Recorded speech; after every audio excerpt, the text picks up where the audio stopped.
Here I have HAIER V5 and let me show you how to set up date and time on the following device. So at the very beginning, open the settings, then go to all, scroll down and under system select date and time. And here you can either have an automatic date and time, and it can be network provided time or GPS provided, or you can turn off this option, just tap on this clicker and set the date and time manually by yourself.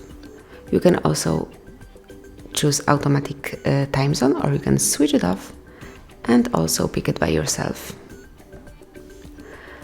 You can change the format of your clock, so it can be either 24-hour format, or if you will tap on this icon, you will have 12-hour format clock. And finally, you can pick the date format, so just go to choose date format and select the one that you prefer. And that's it. Thanks for watching. Please subscribe our channel and leave the thumbs up.